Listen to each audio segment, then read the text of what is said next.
Good morning student. महर्षि दधीची महिला महाविद्यालय से ज्योग्राफी की क्लास आपकी। आज अपन आर्थिक ज्योग्राफी में इसी में ही आर्थिक संसाधन और उनका वर्गीकरण के बारे में पढ़ेंगे। पहली बात, आर्थिक किसे कहते हैं ये सब आपको पता ही है कि आर्थिक क्रियाएं जो हमारी महत्वपूर्ण आवश्यकताओं की पूर्ति करता है और हमारे परिवार को, वो हमारे समाज को चलाने में हमारी सहायता प्रदान करता है, यानी कि पूंजी से, है ना। तो इसी प्रकार संसाधन जो कि महत्वता रखता है आर्थिक क्रियाओं में, संसाधन जो हमें पर्यावरण से उपलब्ध होते हैं और प्रत्येक वस्तुओं को अपनी आवश्यकताओं को पूरा करने में प्रयोग में लिए जाते हैं, हम उसे क्या कहते हैं? संसाधन कहते हैं। संसाधन हमें कभी भी शुद्ध रूप से प्राप्त नहीं होते हैं। हम उन्हें किसी न किसी प्रकार की भट्टियों में या किसी प्रकार से परीक्षित करते हैं, है ना। वह जैसे नदी, पर्वत, पठार, मृदा, सड़कें, मानव स्वयं भी एक क्या है? एक संसाधन है। तो जिमरमैन के द्वारा जो परिभाषा दी गई है उसमें किसी भी उद्देश्य की प्राप्ति करना और उस उद्देश्य को व्यक्ति की आवश्यकताओं को सामाजिक लक्ष्यों की पूर्ति करना है। यानी कि मानव स्वयं भी एक संसाधन होने के साथ साथ में वह क्या करता है? संसाधन का जनक भी है। यानी हमें प्रकृति से बहुत सारी चीज़ें प्राप्त हैं और इन प्रकृति से जो चीज़ें हमें प्राप्त है उनको जो उपयोगी बनाया, वो किसने बनाया? मानव ने बनाया। तो मानव किस लिए करता है? वो अपने उद्देश्यों की पूर्ति करने के लिए उसने अपनी आवश्यकताओं के द्वारा और अपने समाज को लक्ष्यों की पूर्ति करने के लिए उस चीज़ का यानी कि वर्णन किया है, यानी या समझ सकते हैं उसको अपने रूप से परीक्षित करता है। इसी प्रकार जिमरमैन ने अपनी मौलिक कृति में वर्ड रिसोर्स एंड इंड्यूसर्स में कहा है कि किसी भी संसाधन किसी भी पदार्थ का घोतक नहीं, वरन वह उन कार्यों को इंगित करता है जो किसी भी वस्तु या तत्व के द्वारा संपादित होते हैं। वह उनको क्रियाओं को का बोधक रहता है। वह कार्य संपादित होते हैं और इस अर्थ में संसाधन उतना ही गत्यात्मक रहता है जितना कि मानव सभ्यता। यानी कि मानव ने अपने खोज के अनुसार उसको प्रकार के अपने अनुसार उद्देश्यों के अनुसार उसको ढाला, लेकिन साथ साथ में संसाधन जो होते हैं तो वो हमें इस रूप में प्राप्त रहते हैं कि वह एक तत्व के रूप में, है ना। लेकिन उसको उपयोग जो है वो उसको अपने उपयोग के आधार पर, उसको उद्देश्य के आधार पर उसको संपादित करते हैं मानव। संसाधन होते नहीं, वरन वह प्रकृति में उपहार स्वरूप हमें उपलब्ध रहते हैं और मनुष्य अपने ज्ञान और तकनीक के प्रयोग के द्वारा उसके लिए अपने लिए उसको उपयोगी बनाता है।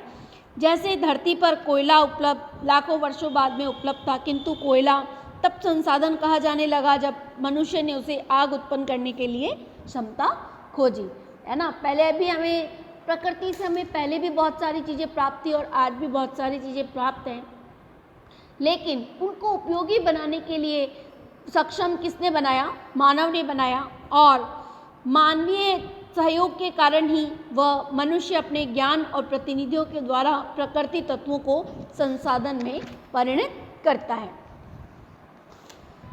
कुछ संसाधनों को आर्थिक मूल्य होता है जबकि कुछ संसाधनों का आर्थिक मूल्य नहीं होता है। तो ये मूल्यों से प्राप्ति, आर्थिक मूल्यों से प्राप्ति, यानी कि कुछ संसाधनों से हमें कुछ रूप से पूंजी प्राप्त हो सकती है और कुछ रूप से नहीं भी होती है, जैसे कि धातुओं, रसायन, फसलों, वस्तुओं आदि का आर्थिक मूल्य रहता है।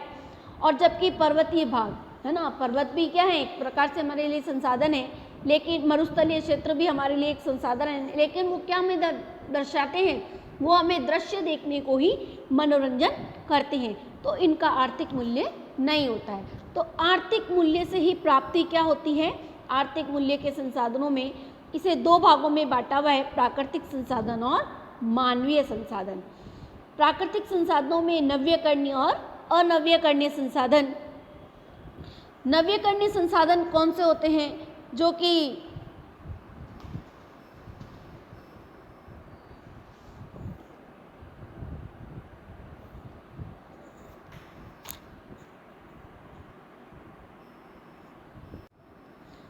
इसी प्रकार हम अगर संसाधनों को वर्गीकरण में अगर देखें तो प्राकृतिक संसाधन और मानव निर्मित संसाधन में नव्यकरणीय संसाधन वे हैं जो कभी भी समाप्त नहीं होते हैं, दिन प्रतिदिन चलते रहते हैं चक्र के रूप में। संसाधन जो जैसे वन, चारागाह, कृषि क्षेत्र, जीव जंतु ये समाप्त नहीं होंगे।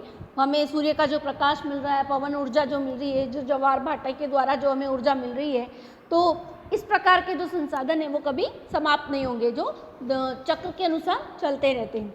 अनवीकरणीय संसाधन जो कि चक्र के अनुसार चलते तो है लेकिन वह कुछ समय के अंतराल के बाद में समाप्त हो जाते हैं, वह एक लंबी प्रविधि तक नहीं चल सकते हैं, जैसे पेट्रोलियम, कोयला, प्राकृतिक गैस आदि, डीजल। और मानव निर्मित संसाधन ये ऐसे संसाधन हैं जो कि हमें, जैसे कि वन हमें प्राप्त हैं लेकिन हमने क्या बनाया है, वनों के द्वारा जो हमें जड़ी बूटियाँ आदि प्राप्त मिली तो हमने अस्पताल बनाए, और हमें प्रकृति से खनिज पदार्थ प्राप्त हुआ तो हमने मशीनें बनाई, हमें पत्थर, पर्वतों व पठारों से हमें पत्थर प्राप्त थे तो हमने उसके अनुसार घर बनाए, सड़क बनाए, पुल बनाए आदि, हमने अपने अनुसार उसको ढाल लिया।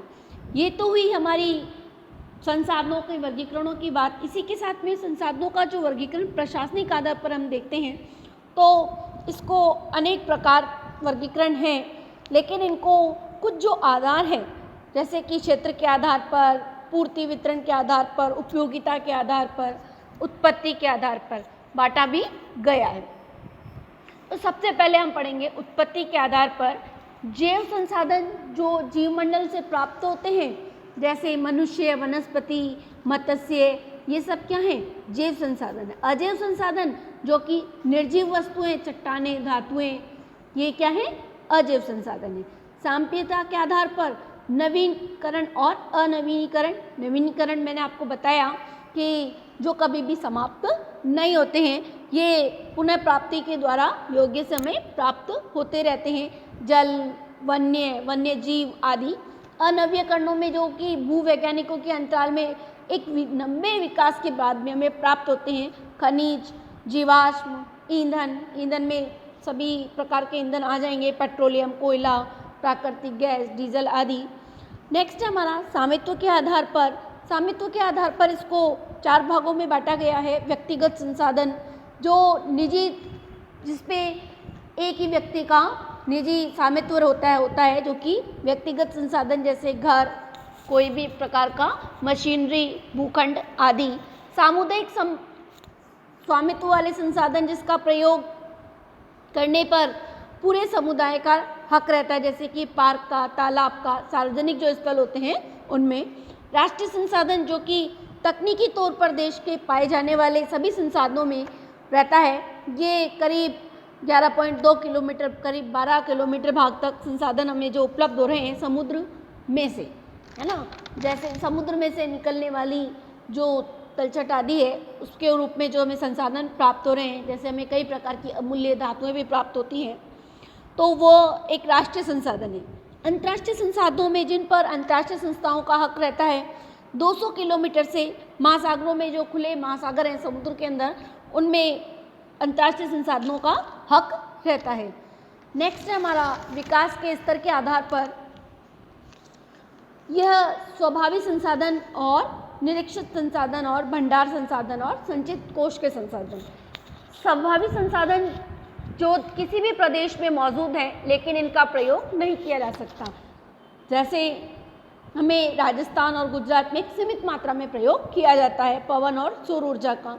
निरीक्षित संसाधन जिनका निरीक्षण किया जा चुका है और उपयोग की गुणवत्ता की मात्रा भी तय कर चुकी है, जैसे बॉम्बे हाई, जो कि हमने बताया कि बॉम्बे हाई में तेल जो पदार्थ है उसका। भंडार संसाधन जो मनुष्य की आवश्यकताओं की पूरी तो कर सकता है परंतु प्रौद्योगिकी के अभाव के कारण मानव वहाँ तक अभी भी नहीं पहुँच सका है, ऊर्जा के द्वारा मुख्य स्रोत हो सकता है। संचित कोष यह भी एक कम रूप में उत्पादित है, तकनीकी ज्ञान की सहायता से प्रयोग में लाया जा सकता है परंतु भूमिका के लिए बचा कर रख सकते हैं। इसी प्रकार उद्देश्य के आधार पर ऊर्जा शक्ति के संसाधन जिससे हमें ऊर्जा प्राप्त हो रही है, उसमें से मानव शक्ति, पशु शक्ति, भूतापीय ऊर्जा, ज्वारीय ऊर्जा, परमाणु ऊर्जा आदि। परंपरागत और गैर परंपरागत, इसमें परंपरागत जो कि प्राचीन काल से प्रयोग में ली जा रही है, जैसे कोयला, पेट्रोल, जल विद्युत, परमाणु ऊर्जा। गैर परंपरागत जिन संसाधनों का उपयोग अभी कुछ ही समय पूर्ण, यानी कि सौर ऊर्जा, पवन ऊर्जा, ज्वारीय ऊर्जा, भूतापीय ऊर्जा आदि। गैर ऊर्जा संसाधनों में जिन संसाधनों का उपयोग कच्चे माल और निर्माण उद्योग के द्वारा किया जाता है तो गैर ऊर्जा संसाधन कहलाते हैं, जैसे लोहा, सोना, चांदी, टंगस्टन, एल्यूमिनियम, जस्ता, तांबा आदि। तो ये है हमारे प्रशासनिक आधार पर हमारे आर्थिक संसाधनों का वर्गीकरण। इसमें संरक्षण के बारे में अपन नेक्स्ट क्लास में डिस्कस करेंगे।